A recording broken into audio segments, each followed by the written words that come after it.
बिस्मिल्लाहिर्रहमानिर्रहीम सल्लल्लाहु अला हबीबिही मुहम्मद वालिहि वसहबिहि वसल्लम। नाज़रीन व सामाईन इकराम, अस्सलामु अलैकुम व रहमतुल्लाहि व बरकातहू। हज़रत मोहम्मद अज़ीम बरख़या क़लंदर बाबा औलिया की मजालिस में रूहानी, इल्मी, अदबी, समाजी, मुआशी और दीगर मौज़ूआत पर गुफ्तगू होती थी। इनके अलावा कई लोग बाबा साहब के पास अपने मसाइल या अमराज के लिए मशवरों और दुआओं के लिए भी हाज़िर होते थे। बाबा साहब की कई मजालिस में या उनसे इनफरादी मुलाकातों के लिए होने वाली कई नशिस्तों में मुझे भी शिरकत का मौका मिलता था। कई मरतबा ऐसा भी हुआ कि क़लंदर बाबा औलिया से मिलने के लिए आने वाले किसी साहब ने दस्तक दी तो दरवाज़े पर मैं ही गया। वहाँ मौजूद साहब ने कहा कि वो बाबा से मिलना चाहते हैं। अब मैं क़लंदर बाबा के पास जाता और उनसे अर्ज़ करता कि कोई साहब आपसे मुलाकात के ख्वाहिशमंद हैं। क़लंदर बाबा फरमाते कि उन्हें बुला लो। कभी बाबा साहब मसरूफ़ होते तो मुझसे फरमाते कि उन्हें अंदर बुलाकर बिठा लो, मैं कुछ देर बाद उनसे मिलूँगा।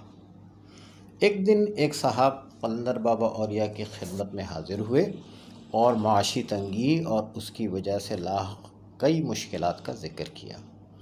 उन्होंने अर्ज़ किया कि बाबा साहब, वसाइल की कमी की वजह से बच्चों की ख्वाहिशात पूरी करना तो एक तरफ, उनकी कई ज़रूरियात भी मैं पूरी नहीं कर पा रहा। उन्होंने बताया कि अपने बच्चों की तरफ नज़र डालता हूँ तो उनकी महरूमियों का ज़िम्मेदार ख़ुद को समझता हूँ। क़लंदर बाबा औलिया ने उन साहब की बात तवज्जो और हमदर्दी से सुनी, लेकिन साथ ही मुशफ़क़ाना लहजे में ये फ़रमाया कि आप अपना मुहासबा करते रहते तो आज इस हालत में और इस ज़हनी अज़ियत में मुब्तला ना होते। क़लंदर बाबा की ये बात सुनकर उन साहब ने कहा, बाबा, मैं अपनी तरफ से तो पूरी कोशिश करता हूँ लेकिन कामयाबी नहीं हो पाती। पता नहीं उन साहब के साथ ऐसी क्या प्रॉब्लम थी, उन्हें क्या मसला था जिसकी तरफ बाबा साहब निशानदेही फरमा रहे थे। नाज़रीन व सामाईन इकराम, क़लंदर बाबा औलिया का एक ख़ास अंदाज़ ये था कि किसी शख्स की ख़ामी या ऐब को दूसरों के सामने बयान ना करते थे, बल्कि इशारों कनायों में उस शख्स को ये एहसास दिला दिया करते थे कि तुम्हें अपने मामलात में कहाँ कहाँ इस्लाह की ज़रूरत है। उस दिन भी ऐसा ही हुआ। वो साहब समझ गए कि रोशन नज़र बाबा साहब से उनकी ख़ामियाँ पोशीदा नहीं हैं।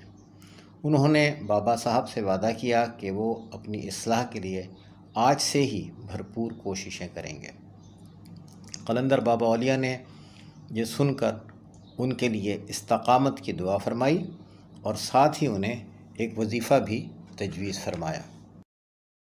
बाबा साहब ने फरमाया कि रात को जल्दी सोने की आदत डालें, सुबह तकरीबन 4:30 बजे उठ जाएं, ज़रूरियात से फ़ारिग़ होकर वज़ू कर लें, उसके बाद 21 मरतबा आयतुल कुर्सी और 20 मरतबा सूरह इख़लास पढ़ें।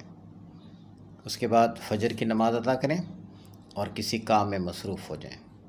यानी इसका मतलब यह है कि फ़जर के बाद सोना नहीं है, किसी काम काज में मसरूफ़ हो जाना है। बाबा साहब ने फरमाया कि दिन में वज़ू बेवज़ू कसरत से या हय्यो या क़य्यूम का विर्द करते रहें। इसके बाद बाबा साहब ने फरमाया कि रात सोने से पहले बावज़ू होकर 101 मरतबा या हय्यो या क़य्यूम का विर्द करें। नाज़रीन व सामीन कराम, ये जो वज़ाइफ़ हैं इसके साथ शुरू में 11 मरतबा या 7 मरतबा या 3 मरतबा दुरूद शरीफ और आखिर में इतनी ही तादाद में दुरूद शरीफ पढ़ना है। ये वजीफ़ा बताने के बाद क़लंदर बाबा औलिया ने उन साहब से फरमाया कि अपने घर के करीब किसी दरख्त के तने के साथ चूंटियों के लिए रोज़ाना आटा डाल दिया करें।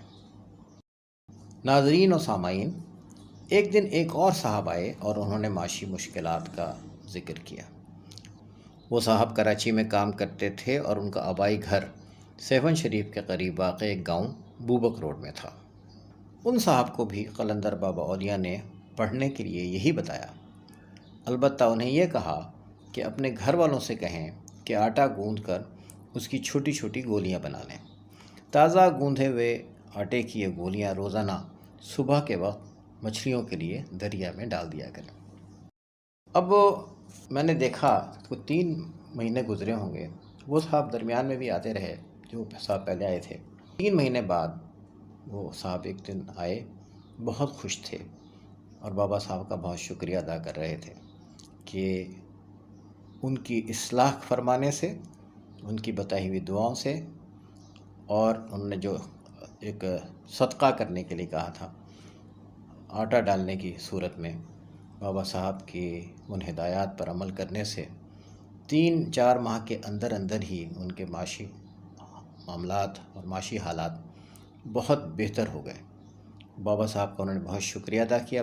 بابا صاحب نے فرمایا، بھائی اللہ کا شکر ہے، انسان کو ہمیشہ اللہ کا شکر گزار بندہ بن کر رہنا چاہیے۔ جتنا زیادہ اللہ کا شکر کریں گے اتنے زیادہ ہمارے معاملات بہتر ہوتے چلے جائیں گے۔ اپنا، اپنے گھر والوں کا، اپنے ارد گرد سب لوگوں کا بہت خیال رکھیے گا۔ اللہ حافظ۔